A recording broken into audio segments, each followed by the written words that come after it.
Mas é um prazer estar aqui nesse diálogo com vocês. Essa conversa aqui é para a gente conversar com Potências das Quebradas sobre cocriação, né? Que é a possibilidade, a arte da gente criar junto com, seja as grandes marcas, as grandes organizações, ou com o nosso público, né? Durante muito tempo, a favela, comunidade, como algumas pessoas gostam de chamar, eu gosto de favela. Eu sou favelado lá de Diadema, Deodorado, prefiro assim.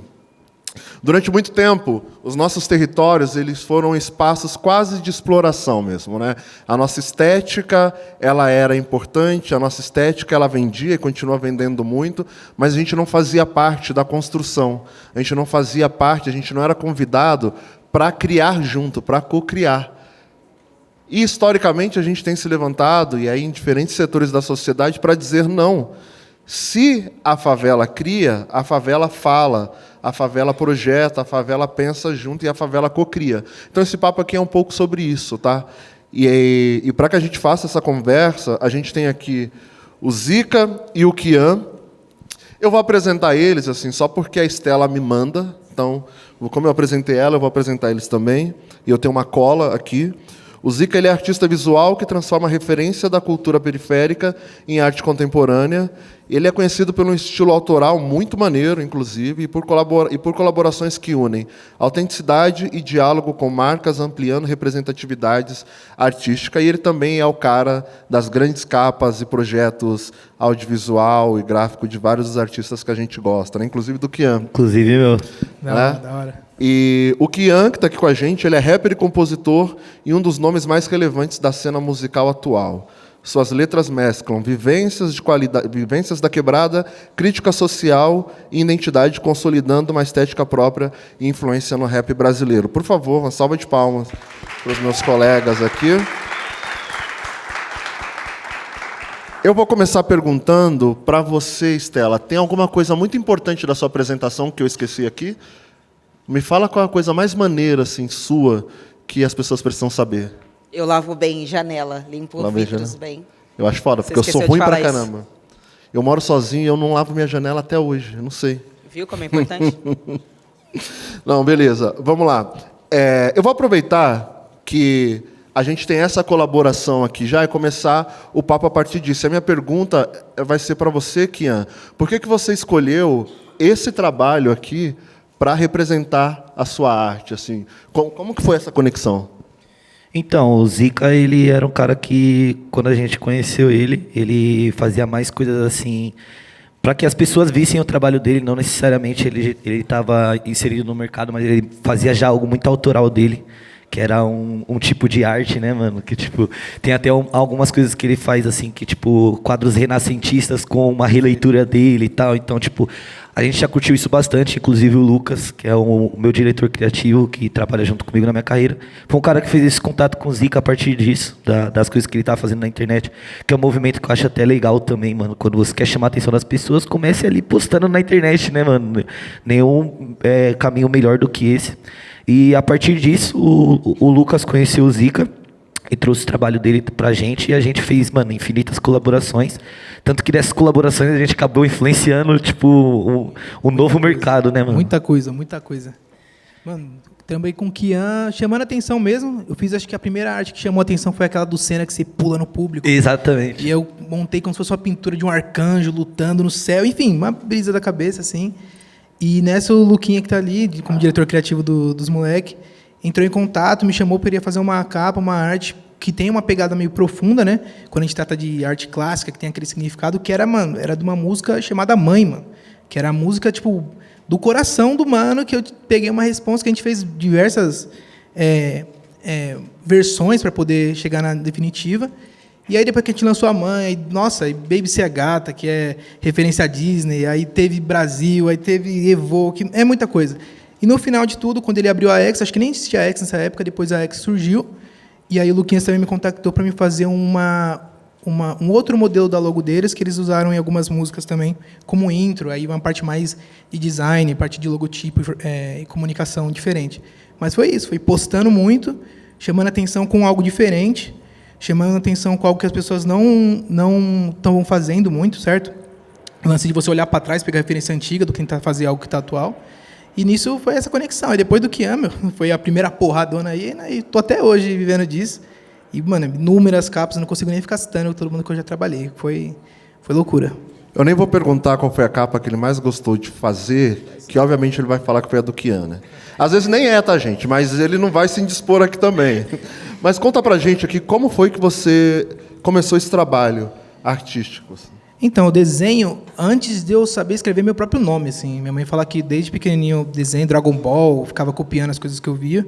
E quando eu vim morar aqui em São Paulo, que eu sou lá da Baixada Santista também, sou lá de Itanhaém, e aí quando eu vim morar em São Paulo com o trampo, aquela correria toda que tem aqui, eu nunca deixei de rabiscar, nunca deixei de desenhar, e o mercado pedia ou virava tatuador para poder ganhar dinheiro com o desenho, ou ia para a parte de arte digital, que não existia um mercado de capa. Eu acho que eu posso dizer que eu sou um dos que sou conhecido por fazer capa de música.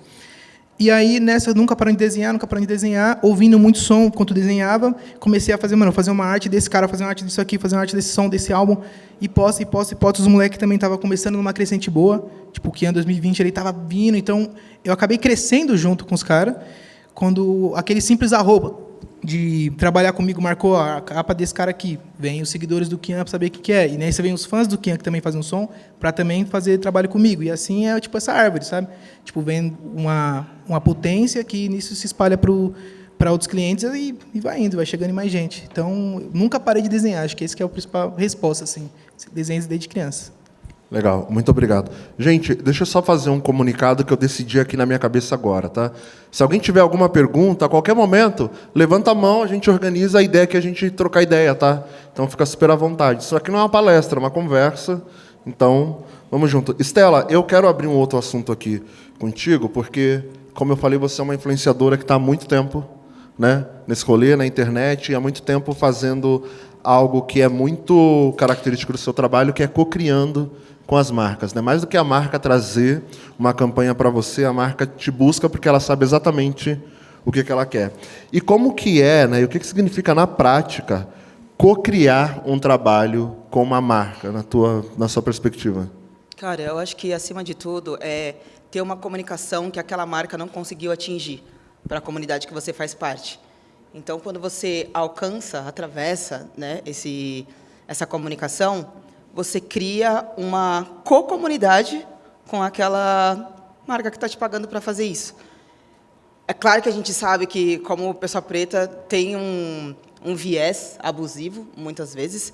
A gente pode ver aí várias campanhas internacionais que estão visando o Brasil como foco de comunicação e criatividade, para poder se afanar, né, da nossa cultura e da nossa criatividade acima de tudo, mas o negócio é saber jogar o jogo e ter seus princípios sem negociação. Você consegue negociar seu cachê, mas não negociar seus princípios. Eu acho que isso que me faz ser minimamente relevante e conseguir atingir tantas marcas hoje em dia. Legal. Eu te acompanho há muito tempo, né? E você tem cases muito interessantes do ponto de vista de mercado mesmo, mas eu acho que um dos mais expressivos é aquele teu case com a Havaianas. Você pode contar um pouco dessa história pra gente? Contar pra galera que de repente não sabe o que é? Cara, na verdade, eu trabalhei na Havaianas, na Alpargatas, quase 10 anos. Eu saí de lá porque eu falei, não, agora eu quero ser rapper. Tchau, eu quero sair daqui. E eu era muito amiga da direção, da diretoria, né, dos diretores lá. A gente tinha uma relação muito boa. E eu saí de lá pedindo isso. Eu quero seguir meu sonho. Eu quero fazer o que eu nasci para fazer. Eu quero ser uma comunicadora acima de tudo. E 5 anos depois, trabalhando com internet, eu voltei na loja que eu trabalhei muitos anos, porque eles me contrataram para fazer uma música de reabertura da loja. E aí foi, assim, a realização, sabe? Tipo, eu não conheci o topo, esse foi o meu topo, assim, pedir para sair de um trabalho, CLT, tantos anos de dedicação e ser honrada para apresentar para eles o que eu pedi para fazer quando me retirei. Então, sei lá, é um grande sinal que a jornada está dando certo. Estou caminhando. Eu acho que vocês podiam bater palma, né, gente?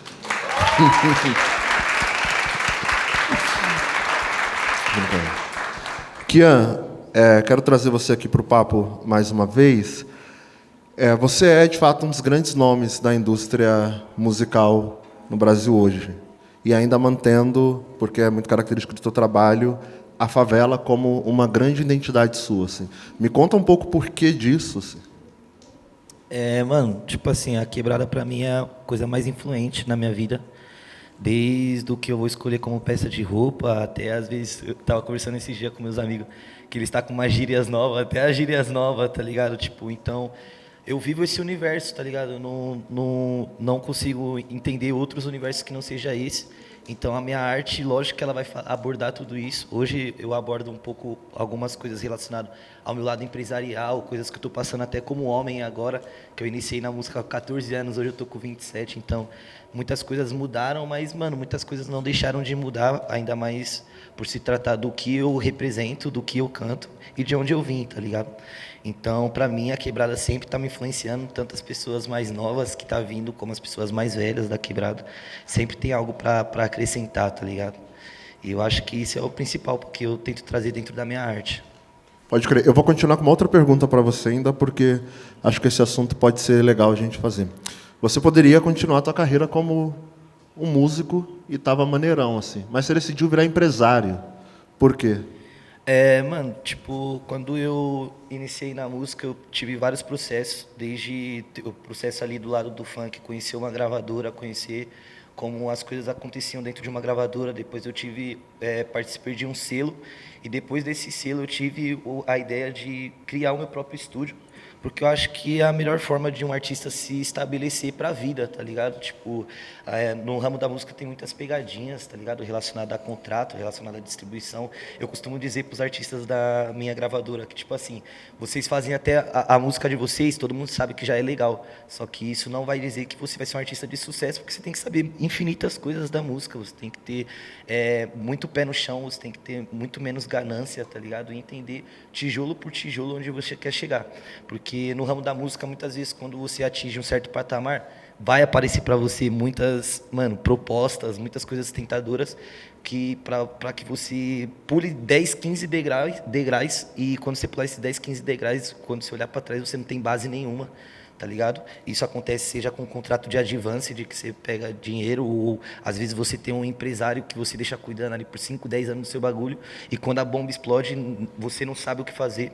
Então, mais no senso de ter esse bagulho independente meu, de tipo assim, mano, se for pra mim errar, se for pra mim cair, se for pra mim entrar em qualquer furada, que seja eu tomando uma escolha que eu estudei, tá ligado? Então, eu sempre tive essa visão junto com os meus amigos também, tanto que minha equipe é dos meus amigos que eu conheço desde os meus 14 anos de idade para menos, eu conheço para menos, mas que a gente começou a trabalhar junto é desde os meus 14 anos de idade. Então, eu sempre tive essa visão de ter a minha parada independente. E essa também é a filosofia da minha gravadora, que a gente quer formar artistas independentes. Então lá a gente, quando o artista chega lá, a gente fala para ele sobre contrato, sobre distribuição, sobre edição das músicas, sobre como você tem que construir seu álbum, o que você tem que se preocupar, seja com liberação de música, que é um problema até que nós estava tendo recente com alguns artistas novos, porque no começo a gente pensa, mano, a gente só tem que soltar uma música, a artista só tem que fazer a música e soltar a música. E depois a gente vai entendendo mais camadas e mais camadas que pode até brincar a nossa arte e muitas vezes o nosso criativo ficar em jogo. Então, com o pensamento de tudo isso, enxergando todas as problemáticas do mercado, que eu decidi virar empresário e ter esse tipo de selo. Eu julgo ser um selo, mas é mais um coletivo, um time mesmo, onde a gente forma não só o artista, como também profissionais operacionais, profissionais criativos. E a gente está conseguindo atingir muitas coisas boas com isso, tá ligado? Então, acho que o meu intuito é esse e a gente está no caminho, igual a Estela falou também, que aconteceu com ela, relacionado ao trabalho dela. Hoje eu estar com a minha gravadora e isso está fluindo de uma forma muito positiva, é como se eu estivesse no meu maior momento também de carreira e de vida. E acho que é isso, mano. Foda, foda. Que bom, parabéns, mano. Parabéns. Vocês podem bater palmas se quiser também, tá, gente? Vocês estão muito quietinhos, gente. São muito quietinhos. Eu gosto de plateia que fala, não, isso aí tá errado. Porra nenhuma. Tô brincando. Temos uma pergunta Por aqui, favor. só um momento. Bom dia, ainda é Bom dia. 11h51. Bom dia.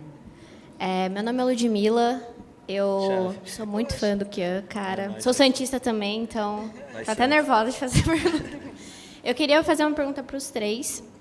Queria que vocês falassem um pouco mais sobre como se manter no mundo em que vocês vivem em relação a duvidar de si mesmo, se manter atual, se vocês preferem agradar a si e a arte que vocês fazem, ou fazer uma coisa mais mainstream ali, uma coisa que vocês sabem que vai agradar o público, como que é essa relação para vocês? Quer começar daí? Quem quiser. Vou começar daqui, porque acho que é algo que eu tenho muito em mente de se provar toda hora. Aquele lance de você ter na sua cabeça, tipo, mano, será que eu sou bom? Ou aí você entra naquele dilema de impostor, assim. E se manter, pra mim, é que eu tenho uma autoestima até que boa, assim. Quando eu olho minha arte, eu falo, mano, esse negócio, eu sou... É meu nome, né? Zica das Artes, né? Bom Eu coloquei por qualquer coisa. E para poder se manter nesse mercado, estudando, porque não é só fazer arte, entender? Tipo, não é só lançar música, é entender como é que vai lançar, o que você vai postar, o que você vai aproveitar para poder continuar, porque no final de tudo a gente está falando de receber, de ganhar o dinheiro, em cima de capitalizar a nossa arte. E eu sou um cara que tinha aquela frase do Emicida na mente, tipo, odeio vender algo que é tão meu, mas se alguém vai ganhar grana com essa, então que seja eu. Então, para mim é difícil, porém, quando eu olho para trás, quando eu paro para pensar no agora também, que eu estou aqui falando, eu acho que eu tenho um valuation, né? Eu tenho um valor em cima, que eu posso cobrar o valor que eu quero, que tipo, eles não precisam contratar um artista de fora, porque seja francês, italiano, etc., e pagar o valor que ele cobra, e a gente aqui no Brasil tem que cobrar mais barato por estar numa periferia ou trabalhando com artistas da música urbana. Então, eu acho que o maior desafio é você se convencer do que você saber entender o mercado também, jogar o jogo, como a Estela tinha dito, e ir para cima, não desacreditar de si. No final de tudo, acaba virando aquele negócio de autoestima interna mesmo, assim, pensando em arte, o que é certo, o que é errado, qual que é melhor, qual que é pior, não existe. É só uma forma de como você vai impactar e acreditar, né, que aquilo dali vai dar certo. Para mim é isso. Eu acho que, partindo do que ele falou, todo artista é egoísta, né, mano? Tipo, e às vezes é necessário e às vezes tem que ter o controle disso.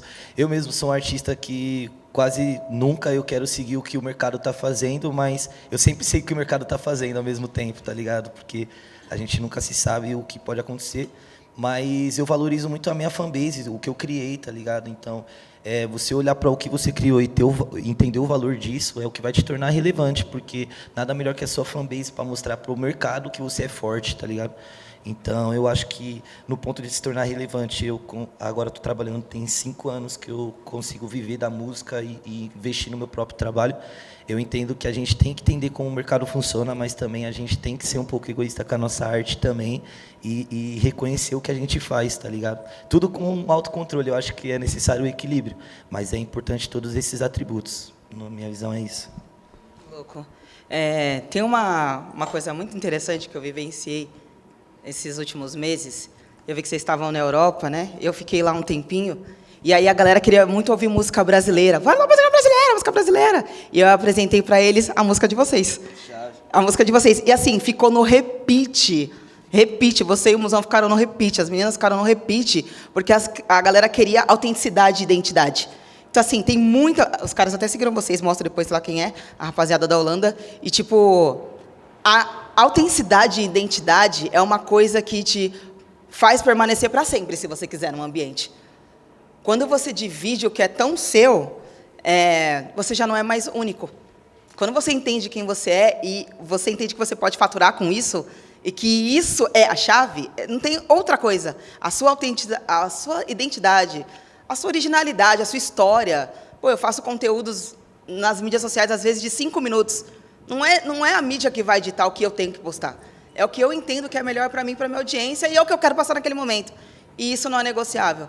Então, eu acho que identidade, por mais clichê que seja, é o que te destaca. Eu não tenho como viver a sua história, e nem você viver a minha, mas a gente pode compartilhar e consumir. E isso, para mim, é o mais bonito. Temos uma pergunta aqui, só um momento. Vamos embora. Bom dia, sou o Giovanni. Bom dia. Bom dia. Queria falar com vocês também, que é algo que eu estou sentindo, por mais ter a roupa de playboy. Sou lá do fundão da Zona Leste, lá de São Miguel. Bom pra caramba, né? Então é isso. Mas eu queria perguntar para vocês três mesmo. Até o Zica falou sobre a questão de impostor, que eu acho que muita galera da quebrada tem muito isso por você conquistar espaços que antes você não fazia parte, não era pertencente daquilo. Então eu queria entender dos três quando que foi o momento que vocês reconheceram realmente, porque às vezes vem, igual o Zico, fazendo várias artes, tal, mas não, será que é isso mesmo? Será que eu sou bom? Ou será que eu estou chegando num nível realmente, posso falar, eu sou foda, e tô nesse patamar, assim. Então eu queria entender dos três quando que foi esse momento de virada de chave, de consciência, de mentalidade, de quando vocês conheceram que vocês quebraram a barreira ali que tem na favela, que tem na quebrada, para explorar realmente o mundão que a gente também pode fazer parte. Bom, para mim, querendo ou não, foi um reconhecimento com números, né, na questão de Instagram, de chegar num bastante seguidor. Por mais que eu já tinha trabalhado com grandes artistas, aquele negócio de... Quando eu cheguei, acho que a 10 mil seguidores, eu falei, meu, tenho 10 mil seguidores, eu estou trampando aqui de análise de crédito imobiliário, fazendo arte quando dá tempo. Então, esse número me virou na cabeça assim, mano, tem gente me acompanhando. Outro fator foi muito grande, eu fiz uma exposição lá na Perifacom, na qual tinha uma mesinha assim com as minhas artes, ali uns prints, e tinha gente de tudo quanto é canto, tipo, do Brasil, que foi lá e falou, mano, tipo, a parte pessoal que o número não mostra, que não, você pode ter 10 mil, 20 mil, outra coisa é, tipo, eu sair ali e alguém falar, mano, te sigo aqui, ó, minha foto do celular é uma arte sua, enfim. Quando eu tive essa relação pessoal, eu falei, meu, eu acho que tem alguma coisa acontecendo, eu acho que realmente eu sou um ícone, né, dentro dessa parte artística, assim, dentro do que eu consigo alcançar. E depois, aí foi o que eu falei antes, né? Quando você olha para trás e começa a ver o que você já trabalhou, com capa sua aparecendo na Times Square, de um artista que você trabalhou, de você passar na frente tipo, da quebrada, olhar sei lá, na barbearia e ver tipo, uma sua arte lá na televisão, porque os moleques estão escutando som, você, ou vai cortar o cabelo e fala, eu fiz esse bagulho aí. Quando você começa a ver que o que você consome, você está fazendo parte daquilo, e é incontestável, meu, tipo, números não mentem, a história não mente. Eu acho que esse ponto que eu falei, eu acho que dá para mim viver disso, que faz 3 anos, inclusive agora, minto, faz 2 anos que eu trabalho só com arte, agosto, e que eu falei, meu, eu vou viver disso aí, vamos lá, porque se eu estou me dividindo, está dando certo, imagina se fosse 100%. E para acreditar no 100% foi o que eu falei, foi reconhecer a caminhada, reconhecer, falei, meu, eu sou um monstro mesmo. É mesmo. Mano, pra mim, tipo assim, ao longo todos esses anos, por você ser um quebrado, você tem que lidar com essa segurança e insegurança todos os momentos, parece, tá ligado? Parece que, tipo assim, meio-dia você tá se sentindo fora e 4 horas já tem um problema, você já tá se sentindo merda, tá ligado? Na vida independente, tá ligado? Só que, ao mesmo tempo, às vezes, fazendo um show num lugar foda, chegando com a minha equipe, que são pessoas que não fizeram curso, necessariamente aprenderam ali na prática, na raça. É um bagulho que faz eu me sentir foda, tá ligado? E até o entorno hoje, tipo, eu enxergo o meu entorno, as pessoas que estão em volta de mim, e eu me sinto foda por estar próximo dessa pessoa, por estar, mano, próximo da Tasha, por estar próximo do Lucas, do Alemão, que são pessoas que eu vi eles se profissionalizando. Eu tenho muita síndrome do impostor, tá ligado? Apesar de eu ser muito fã meu, mano, tipo, vários anos tem eu lá no meu Spotify em primeiro ou em segundo, eu realmente escuto minhas músicas, só que eu não fico externando muito isso, porque eu também tenho um impostor do tipo, mano, mas será que isso é foda mesmo, tá ligado? Só que só de eu estar próximo dessas pessoas e essas pessoas me influenciarem de forma positiva, eu vi o que eles fazem também, e como eles se profissionalizam, eu penso, caralho, mano, pra mim, continuar trabalhando e essas pessoas ter esse patamar que eles estão, é sinal que eu também, de alguma forma, sou foda, tá ligado? Então, hoje em dia, o que me sustenta bastante é meu entorno, mano, tá ligado? E as pessoas à minha volta, antes, já, tipo, pô, reconhecimento de fã, já foi legal, mas aí passa um tempo depois, vem aquela bad de novo. É tipo como um atleta de performance, tá ligado? Tipo, vai ter uns jogos que você joga muito e você fala, nossa, sou o melhor do mundo. Vai ter uns que você errou o primeiro passo e já fala, que bosta eu tô fazendo, mano? Será que eu nasci pra isso, tá ligado? Então eu acho que é muito importante também o entorno, mano, fazer você se sentir isso. Você andar com pessoas fodas, você tá com pessoas fodas que você conhece há muito tempo, você viu as pessoas profissionalizando, tá ligado? Então eu acho que esse foi o bagulho principal que faz eu me sentir foda. Quando eu vou pensar em mim, eu penso, não, mas eu faço parte de um coletivo foda, tá ligado? Então eu não posso ser um Zé Ruela, tá ligado? Então, pra mim é isso. Tem. É interessante, né, como esse tipo de pensamento acompanha a gente, né? De não ser suficiente ou de que sempre falta alguma coisa. É muito louco, porque eu tive uma paralisia facial por estresse e ansiedade, de tanta entrega que eu tive nas mídias sociais e essa coisa de sempre precisar entregar mais e nada era suficiente, precisava sempre mais. E quando eu passei por uma entrevista para poder cobrir a Copa do Mundo no Catar, eles perguntaram por que eles deveriam me escolher. Primeiro eu fiquei me perguntando, será que eles fizeram essa pergunta para todo mundo? Né? Será que fizeram essa pergunta para todo mundo? E por que eles deveriam me escolher? E aí, Eu falei que, porque com certeza não teria outra pessoa parecida comigo lá. E aí eu fui cobrir a Copa do Mundo na primeira fileira no Catar, tá ligado? Tipo assim, o jogo parou quando o Sheik chegou. Só que, mano, a cidade de Tiradentes parou quando me viu nos stories, tá ligado? Pô, tô nem aí pro Sheik, caguei pra você, Sheik, tá ligado? Então, tipo, a gente sempre desconfiando do nosso potencial de entrega, mas é isso, persistir para fazer acontecer. Licencinha, só um minutinho. Interromper, desculpa, tem 3 perguntas aqui. Eu estou trabalhando para vocês, gente. Prosseguir, gente. O pessoal... muito melhor vocês perguntarem. O pessoal tá ansioso aqui, tem uma ordem, vou chegar, tá? Tá. Vamos. Enquanto ela vai chegando, eu vou fazer uma pergunta aqui. Pode ser? E a gente vai continuar. Não, mas fica aí. Já chegou? Achei que você ia do outro lado. Quem é que vai perguntar? Então, por favor. Oi, gente, bom dia. Sou muito fã da Estela, muito fã do Kian, gente. Estou muito feliz de estar aqui. Eu vim lá do interior de São Paulo, eu não sou influencer, eu só queria falar rapidinho, porque é um ponto de vista muito específico meu como fã. Eu sou influenciadora interna de uma empresa de saneamento, então o meu ponto de vista é literalmente de uma pessoa bem de fora. E eu tenho uma curiosidade, como fã e como pessoa que admira muito vocês, como vocês veem o futuro do ponto de vista estratégico? Quando vale a pena realmente se vincular a marcas? Porque a gente sabe que está no hype, está legal falar de favela, está legal falar do movimento negro, e até que ponto vocês acreditam que vale a pena se vincular com as marcas para poder vender essa imagem? Obrigada, gente. Porra, gostei da pergunta. Você quer trocar de lugar aqui? Fica aqui. Pode ser. É isso. Até que ponto vale a pena se associar... É isso, né? Até que ponto vale a pena se associar a marcas? Mano, na minha visão, tipo assim, eu acho que a relação com uma marca é muito uma relação mesmo, tá ligado? Igual a gente vai ter, às vezes, com um parceiro e tal.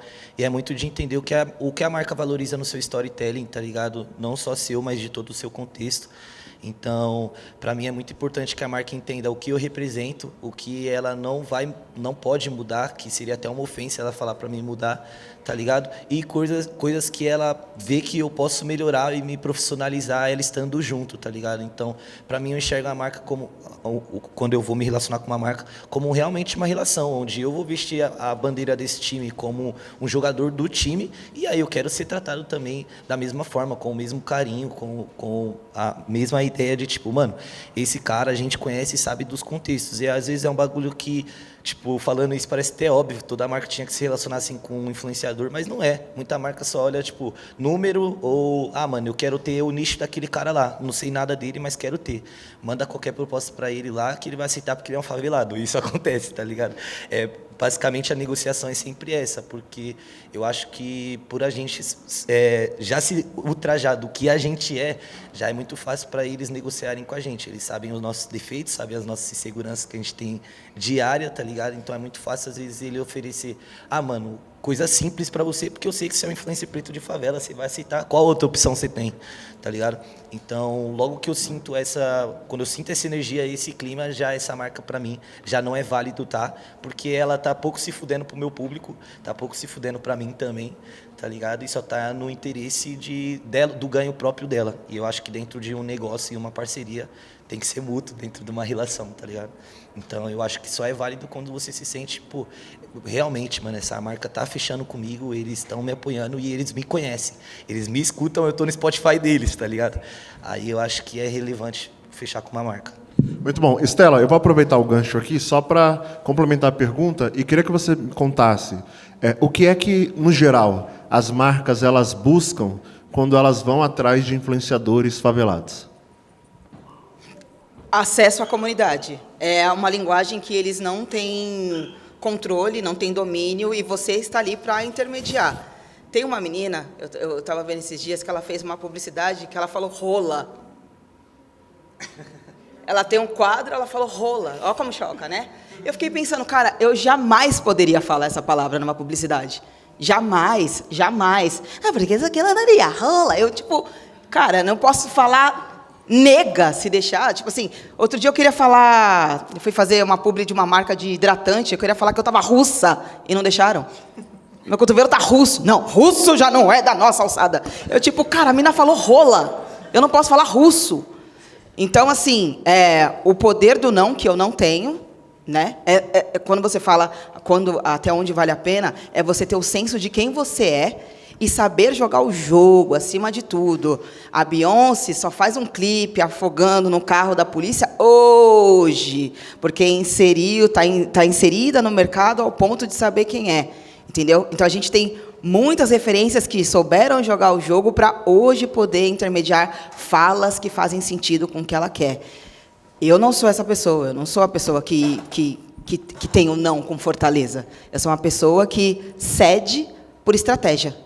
Entendeu? Então, o que eu falo isso para muita gente, inclusive. Você precisa saber quem você é no mercado, para você saber o tipo de coisa que você pode exigir, e o que você não exigir, você negocia com ética. Negocia com ética. Tudo bem, eu não tenho esse poder, eu não sou essa pessoa, eu não tenho esse alcance, mas eu não vou vender minha alma e vou negociar com ética, até conseguir me inserir e ser quem eu estou prospectando para a minha vida. Entendeu?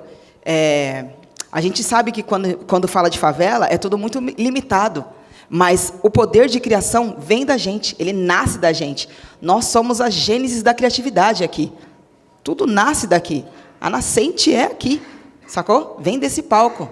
E quando você fala de cara de playboy, né? Tipo assim, você nem tem cara de playboy, filho, fica tranquilo aqui. Mas... Não que você não tenha cara de playboy também. Não que você não tenha, ó, fica tranquilo. É mesmo? Fica tranquilo, aqui você é um dos nossos. Mas é isso, é mostrar que é um ambiente onde todos são bem-vindos.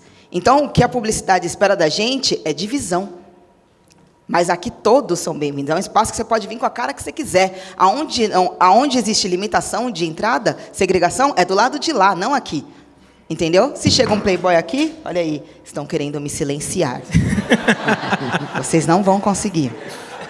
A carne mais barata, entendeu? Deixa lá. E é isso. Toca, Roger. Oh, muito bom, muito bom. Para cá, para você, Zica, assim, o Kian disse que a relação com marcas é, de fato, uma relação, né? Como todas as relações. E para você, quando você entra numa relação com as marcas, quais são os seus valores inegociáveis? Assim? Tipo, daqui eu não abro mão. Principalmente meu estilo de arte, mano. Meu estilo de arte, que hoje em dia ele é muito reconhecido sem nem eu precisar assinar. Tem gente que sabe que eu fiz uma capa sem nem precisar escrever. Inclusive, eu estou usando toda uma roupa que fui eu que fiz a arte, junto com a Desante também, que é uma marca que já trabalhou com a X também. E elas já me buscam por ter esse estilo de arte. E quando me passam um conceito, um mood board, o que eles querem, o briefing, eu vou adaptar para o meu criativo. E em cima do que eu apresentar para eles, a gente vai trabalhar. Se eles quiserem que eu mude, que não, porque não é dessa forma, que não sei o que, então não vai acabar funcionando. Foi o que o Kian falou, é mútuo, dos dois lados. Isso em questão artística, em questão de valor também. Quando você vai cobrar, independente de onde você é, independente da cor que você tem, independente de... Enfim, é um trabalho. Trabalho. Eu já escolhi receber um valor mais alto e não ficar com royalty para poder participar, senão eu não entraria. Ou depois olhar e falar assim, olha o tanto que eles estão vendendo e tem minha arte ali e eu não estou tirando mais R$1 disso. Não que seja obrigação, é uma parte da ética deles também, é minha arte que está sendo vendida ali, querendo ou não. Então, é saber colocar a sua criação, colocar a sua identidade ali em cima, que não mudo, e negociar. Eu quero saber, tipo, por que eu quero que seja bem transparente o tipo de tratamento que seria comigo ou como seria com outro tipo de artista. Então, acho que são os dois tópicos assim que são inegociáveis, né? Porque, querendo ou não, eles querem me chamar, é eu que estou ali, é o meu criativo, é a minha cabeça. Se eles não quisessem, eles estavam com outra pessoa. Olha, só uma pergunta, todo mundo aqui sabe o que é royalties? Pô, só tem gente foda nessa sala aqui, né? E é bom, porque há algum tempo atrás, duas coisas aconteciam. Minha diretora, antes de eu liberar a pergunta, eu vou só fazer um comentário aqui, tá? Algum tempo atrás, duas coisas não aconteciam. A primeira coisa que não acontecia era espaços como esse, em eventos como esse. Né? Espaços onde a favela e a potência, os criativos da favela, podem discutir. E eu queria que vocês percebessem uma coisa. A gente não está discutindo a nossa realidade. Aqui faz o teu trabalho, aqui faz. As nossas realidades elas são muito semelhantes, embora, né, muito distintas, mas aqui a gente está discutindo o mercado e a relação das nossas experiências, a relação dos nossos trabalhos com o grande mercado. E isso não acontecia até pouco tempo. E é muito importante que espaços como esse aconteçam. Aí eu vou aproveitar para puxar aquela sardinha para o meu contratante, Digital Favela. Muito obrigado, inclusive, por garantir que minhas contas sejam pagas esse mês. Estou brincando. Mas parabenizar a Digital Favela e todo o time por insistir nesse tipo de palco. E eu sei também que Digital Favela não insiste nisso aqui à toa. Insiste porque tem propósito, mas porque favela é um pilar principal e muito importante desse mercado todo, que é o mercado de criatividade, influência, creators economy e tal. Então, era importante eu dizer isso. Minha diretora, a pergunta é com a senhora agora, por favor. Voltamos aqui. A Ana tem uma pergunta aqui para os 4, tá? Para os 4, até eu entrei na... Ah, eu vou responder primeiro, então. Claro. Boa tarde, gente. Tudo bem? Boa tarde.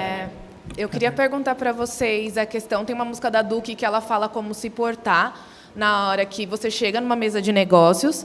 E eu acho que, para nós que somos de periferia, a gente resolve tudo é uma coisa muito mais fácil. É olho no olho e palavra reta. Só que a gente sabe que não é assim que funciona. Igual você citou, tem que jogar o jogo. Como foi para vocês nesse primeiro momento, né? Então, no começo, jogar esse jogo?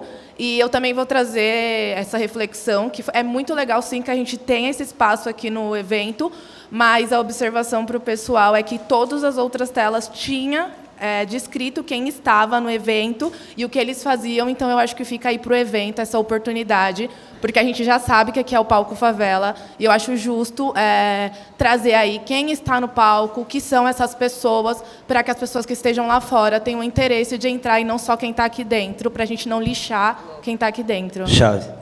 Perfeito. Muito obrigado. Mano, quando ele estava falando, eu ia até puxar o gancho, mas a sua pergunta já puxou o que eu ia falar, que é algo muito importante que ela falou sobre negociar com ética. Tipo, no meu início de relação com as marcas, eu sempre tive uma opinião muito agressiva, tá ligado? Tipo, eu não enxergava agressiva, mas hoje, tipo, eu conversando direto com a Tasha, que é tipo, mano, Tasha já é profissional em negociar com as marcas, tá ligado? Hoje eu entendo que o quanto eles puderem empurrar que a gente é agressivo em algum momento, isso vai ser muito fácil para eles, e até a nossa dinâmica de negócio para eles é algo que eles podem colocar como ruim, não como fácil, quando na verdade tudo que a gente quer é facilitar as coisas, tá ligado? O que é seu, o que é meu, e respeite isso. Só que eu comecei a entender que, como a gente já, pelo nosso estereótipo, ele já consegue entender os nossos defeitos, nossas inseguranças e nossos desejos. Então, a negociação da marca com a gente fica muito mais fácil. Então, a gente tem que ter esse autocontrole da gente mesmo, em questão de, tipo, pô, às vezes a gente vai escutar uma tiração e entender, tá, mano, mas como eu tenho que reagir a isso? Como eu vou ser visto, tá ligado? Porque se os caras me pontuar como agressivo, já era, eu vou perder, mano, tá ligado? E sempre acontece dessa forma. Então, hoje eu já tenho uma outra dinâmica de negócio, tá ligado? De troca de ideia também com as marcas, e sempre de uma forma muito plena e fria, tá ligado? Tipo, até aqui é meu limite, não desrespeitando o limite de vocês, mas contextualizando tudo que eu faço e o que eu carrego, tá ligado? Então, essa foi uma forma de negócio que hoje funciona muito mais pra mim, mas no começo eu já pensava que era tipo assim, foda-se essas marcas, caralho, porra, a favela venceu, e não é necessariamente assim, tá ligado? Então é muito importante o que a Estela falou em negociar com ética e saber jogar o jogo, mas sempre também deixando pontuado de onde você veio e quais as suas intenções também quando você tiver poder pra dominar aquilo, tá ligado? Cara, eu não sei a fundo essa história, mas eu vou usar você como case. Vamos lá. Muito bom. Ó, eu lembro quando você... Porque eu sou uma pessoa muito ativa nos bastidores, né, dos grandes eventos e festivais, e eu lembro quando você falou, não lembro exatamente, mas se nenhuma marca fosse te patrocinar, você não ia vestir marca nenhuma. Que foi a capa que você fez. Foi uma arte que eu fiz daquele evento. A arte que você fez, e você, tipo, se jogou no meio da galera. Tipo, você tava descalço? Sim, Você tava descalço, tipo assim, eu não vou deitar, galera, eu não vou ceder pra ninguém. Então, tipo assim, hoje nós temos aqui um garoto trajado, cansado de negociar com marcas, com uma parceira que é tão ativa quanto, porque eles tiveram que ceder aos princípios e à ética que ele exigiu. Temos palmas. Palmas. Mais palmas. Isso é mágico. Isso é mágico. A gente está falando de um cara... Levanta. Palmas. Pô, agora que eu me liguei, isso é muito louco. É isso. Porque é isso, tipo assim, se ninguém fechar comigo nas condições que eu estou propondo, Não vai ter ninguém. E vocês vão ter que ceder para a minha arte. Olha que louco, quando uma marca cede, ela não tem para onde correr, ela muda o nome. Lacoste virar Lalá, porque é um favelado ditou antes. Sacou? Tipo assim, isso é negociar com ética. Isso é se inserir sem perder princípio. Quando você tem a arte dentro de você, nos seus poros, nos átomos, e é inegável que você é um vencedor, você precisa insistir nisso, porque vai chegar até você. É muito complexo a gente falar nisso no lugar de um favelado, tá ligado? Porque o mundo dita o contrário. Mas quando você não negocia a sua arte, seus princípios e o que você tem como entrega, uma hora vai chegar, acredita. Acho que só... Não é uma certeza, tá? Mas pode chegar. Não, mas se a gente não for a pessoa que potencializa a certeza, é isso. A dona... A patroa lá vai sempre falar que não, tá ligado? Vai falar pra você dormir no quartinho dela pra toda uma eternidade, no quartinho sem janela. A gente tá aqui pra arrebentar a janela. E tem uma coisa muito legal aqui, desculpa, tá? Imagina. É que, eu vou repetir, isso aqui é muito recente. Muito recente. Então, quantos anos você tem, Estela? Vamos parar com isso? Não, que isso, gente? Não, quantos Ai, anos, tchau. quantos anos você tem de carreira? De carreira? É, como criadora de conteúdo. 10. 10 anos. Aqui, na música, 13 anos. Tem uns 4 que eu tô... Não, 6 anos que eu tô fazendo arte, assim, postando. O que eu quero dizer, pensar que a gente é uma história que há menos de 200 anos a gente vivia em condições de escravização, isso aqui é muito recente. Tá ligado? E olha o quanto que a gente avançou. E a gente avançou como comunidade por muita insistência nossa. Assim. Aí eu vou conectar com algo que o Kian falou, que é muito importante ele ter uma comunidade, e o que potencializa ele é a comunidade no entorno. Todos os nossos avanços, inclusive estar nesse palco, é resultado da luta de muita gente. Tá ligado? De muita gente mesmo, assim. Então, é importante que a gente não perca de vista que a gente faz parte de um processo que ele é, inclusive, histórico, assim. E que hoje, com muita dificuldade, a gente colhe alguns prestígios, a gente colhe algum dinheiro, e a gente tem um papel. E aí o que eu quero dizer é que a gente tem um papel de deixar essa arte, essas artes, como legado, como fonte também para quem está vindo. Porque a galera quer ser Estela, quer ser Kian, quer ser Zica. Entendeu? Então, isso é muito importante, assim. Quer ser Roger. Nem sempre, mas tem uma galera que quer... não me irrita, logo cedo. Tem uma galera que quer também. A gente está encaminhando para o final aqui. Tem uma pergunta aqui. Tem 2 perguntas aí, é isso? 2 perguntas? Uma é aqui para o Kian, é a Dani, quer fazer uma pergunta. Boa tarde. Boa tarde. Boa tarde. Para mim é muito precioso a gente estar aqui hoje, esse espaço que a gente está. Estou muito feliz. Meu sorriso está aqui travado desde a hora que eu cheguei, porque, enfim, é muito bom. E, Kian, eu queria perguntar para você, eu te acompanho desde antes do seu antigo selo, agora também com a X, e aí eu queria saber como que foi para você essa transição. Porque você está ali, as pessoas estão trabalhando com você e para você, e do nada você tem que fazer tudo meio que sozinho, assim, com a sua equipe, né, com os meninos, com a Tasha, com a Tracy. E aí eu queria entender como é que foi para você essa transição, porque hoje em dia é super difícil a gente mudar de emprego sendo CLT. Imagina ter que criar uma empresa do zero e fazer do seu jeito porque você foi decepcionado e de outras formas, né, em outros momentos. Mano, pra mim foi tipo fazer 18 anos na música, tá ligado? Não tenho mais pai, não tenho mais quem você colocar a responsabilidade. Só que, graças a Deus, eu criei alianças muito fortes com pessoas que também estavam no mesmo propósito que eu, seguindo a carreira delas, tá ligado? Então, tipo, o Lucas começou como um fotógrafo, hoje o Lucas trabalha como diretor criativo, é diretor dentro da nossa empresa, tá ligado? É um cara que faz relação com distribuidoras, processo de editoras, registro de música. Então, olha o tanto que ele já se profissionalizou, tá ligado? Tipo, o Alemão é um cara que ele começou também com a gente lá como produtor, tá ligado? Ele era meu produtor quando eu tinha 14 anos já. Eu nem não ganhava R$1 com música e eu já tinha um produtor, tá ligado?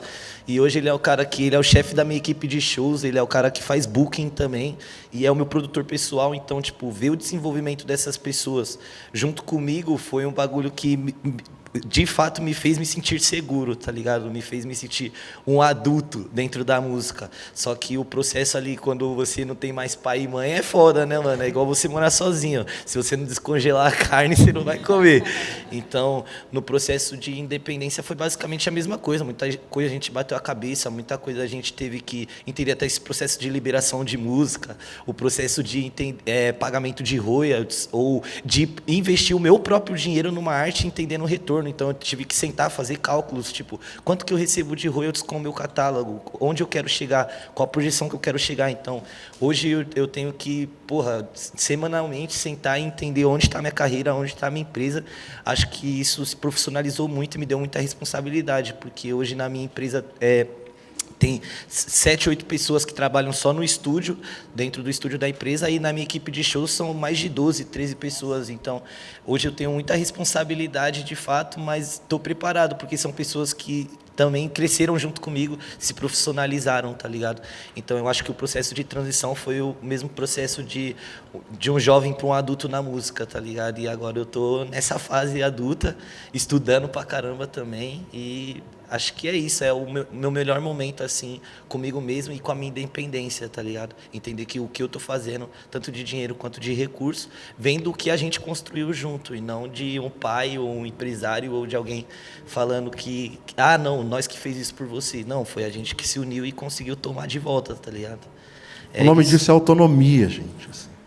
Isso é muito importante. Isso é uma das coisas mais caras do mercado, que é a autonomia. Você ter autonomia sobre o seu próprio negócio, sobre o seu próprio dinheiro e decidir onde investir. Tá ligado? Anota, gente. Quem tá, anota, porque o papo aqui é sério. Tem pergunta aqui.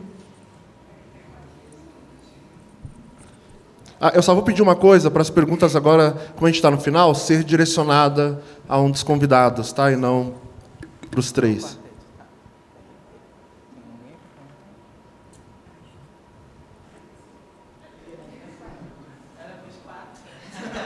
Mas faz aí, a gente vê. Eu falo com o diretor aqui. Prazer, meu nome é Pedro. Eu sou do extremo sul de São Paulo, na Jardim Ângela, Capão e tal. E, a minha pergunta são: quais são as maiores referências artísticas e musicais de vocês? Pergunta boa. Vou começar aqui, hein? Marcha, então.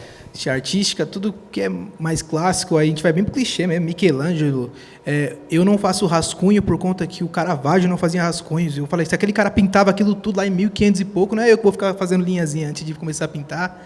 E na música, até colocando, não fazendo música, também faço música, mas é outro assunto. Na música, eu acho que em questão de saber se vender, de saber fazer virar negócio, tanto escutando, foi o Emicida, já acabei citando, enfim, é esse mundo. E também os moleques que eu vi estourando, tipo, o Kian também é uma referência por ser da Baixada, tá ligado? Tipo, o funkbaixada.com, os moleques lá, DJ Kaká, mano, os caras eram amigos de andar de skate, tá ligado? Então, é uma referência próxima, porque você acredita que dá para acontecer, entendeu? Que é possível. Então, esse é o envolto. Acho que como a gente está falando de relação com marcas e tal, e até cocriação, eu não posso deixar de falar que existe um Kian antes e um depois de Tashi Trace, tá ligado? Que foi pessoas que, mano, me ensinaram muita coisa em relação a isso. Eu tinha um perfil totalmente agressivo, ainda que as minhas intenções eram da hora. Era totalmente diferente meu posicionamento, e eu aprendi, não que elas foram lá e me colocaram numa cadeira e falaram, Kian, você tem que fazer isso aqui, mas acompanhando elas diariamente, automaticamente você já faz a própria autocrítica e já começa a entender, mano, essas pessoas são profissionais da forma que elas trabalham, eu quero ser como elas em questão de relação com marcas, tá ligado? E influências mais novas agora que eu tô tendo é os próprios artistas que estão sendo agenciados pela X. É muito interessante essa dinâmica de você ver pessoas novas vindo, porque os novos também influenciam pra caramba as pessoas mais velhas, tá ligado? E os moleques têm me influenciado muito a forma com que eles trabalham, como eles criam também. O próprio Boaventura e o Tevito foram artistas que lançaram álbum e fizeram colaboração com marcas independentes, e isso deu um bonzão do caralho, tá ligado? Então, mais uma vez, eles me mostraram também que novo você consegue também fazer coisas muito da hora se você tiver uma maturidade. Então, eu sou um pouco tendencioso, mas o pessoal da X é o que está me influenciando pra caralho. E recomendo que vocês vejam também o que eles estão fazendo, porque eles não estão pra brincadeira, tá ligado? Acho que é isso. Louco. Tem uma coisa muito engraçada que eu parei para fazer esses dias, que é consumir pessoas que... Na escola, eu sofria bullying porque era chamada por essas pessoas. Então, por exemplo, me chamavam muito de Pepe e Neném, de Bongo, de cabelo de Sandra de Sá. E aí eu comecei a meditar, tipo assim, cara, onde estão essas pessoas? Que eu era, muito zoado, eu era muito aloprado por causa de Bongo. Bongo! Colocava trança, Bongo. E aí eu fui assistir o festival, o musical Dream Girl. Você foi? Inclusive, recomendo. E, cara... Como essas pessoas que eu era bulinada são incríveis. Eu deveria ter aberto um sorriso ao invés de chorar enquanto consumia essas pessoas e sofria racismo sendo ofendida por essas pessoas. E aí eu comecei a entrar nessa onda de tipo... E consumir mesmo. Pô, me chamavam de Bongo. Cadê o Bongo? Cadê esse maluco? Tá ligado? O Bongo do Castelo Rá-Tim-Bum. Ficava tipo, onde que tá esse cara? Fui ver o cara no musical. Brabo, zica. Tipo assim, continua me chamando de Bongo. Pepe e Nenê. Pô, as músicas são loucas. Sandra de Sá. Caso do cabelo, que ela tinha uma raiz amarela, ia pra um vermelho, não sei o quê. E a galera me alombrava muito com isso. Então eu tô nesse exercício, assim, de consumir e ter como inspiração a galera que... me alopravam na escola. E isso é muito bom, isso é muito bom. Recomendam, façam esse exercício. Muito bom. A gente tem tempo para mais uma pergunta. Pode ser, diretora?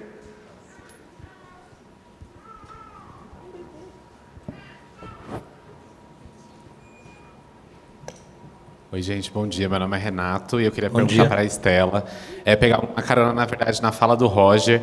A gente está num evento que falar de Creator Economy é falar de um tema muito embranquecido. E já que a gente está num palco sobre identidade, eu queria que você trouxesse um pouco como que você enxerga a sua identidade, o seu território, a sua ancestralidade, como a maior ferramenta para subverter a lógica, criar espaço, criar novos imaginários e fazer novos jovens negros poderem sonhar de novo. Claro que você é jornalista, né, querido? É claro que ele é publicitário. É a sala do lado, né? É claro. Cara, eu tenho TDAH. Pergunta de novo. Eu fiquei, assim, impressionada com a sua dicção. É que a gente está num lugar que falar de Creator Economy, economia de creators, é um lugar muito embranquecido. E vocês estão falando sobre identidade, território, ancestralidade. Eu queria que você contasse como que você enxerga que essa é a sua maior arma para subverter as regras do jogo e criar novos imaginários para pessoas negras no Brasil. Eu tinha entendido, eu só queria te ouvir falando de novo. Ah, tá bom. Cara, eu acho que é literalmente um trabalho de invasão. É um trabalho que você sabe que você tem aquele pertencimento, mas é um trabalho de invasão. É uma comunicação invasiva, onde você... Putz, cara, é igual entrar numa loja uma joalheria no shopping, sabe? Você tem... O mundo dita que aquele lugar ali não é para você, mas você tem a ousadia de entender que sim, eu vou lá, eu vou comprar, eu vou pagar à vista. Eu fiz um vídeo um tempo atrás, onde eu fiquei chateada. Foi um vídeo que eu fiquei chateada, que viralizou, porque sou eu pagando 1 ano de mensalidade de escola dos meus 3 sobrinhos. E aí esse vídeo viralizou, não pelo fato das crianças terem escola, porque era uma pessoa negra tendo condição de pagar 1 ano de mensalidade de escola para 3 crianças. Eu, tipo assim, por que isso é uma pauta? Por quê? Por quê? Por que isso é uma pauta? É uma pessoa que trabalhou, conquistou e está investindo no futuro dos sobrinhos, entendeu? Então, é a certeza de quem você é. É a certeza. Eu tenho certeza disso, eu tenho certeza que eu posso usar isso, eu tenho certeza que eu posso vestir isso, eu tenho certeza que eu posso entrar naquele lugar. É a certeza. É um lugar embranquecido para vocês, porque eu estou aqui. Beijos. Pode bater palma também, gente, se quiserem.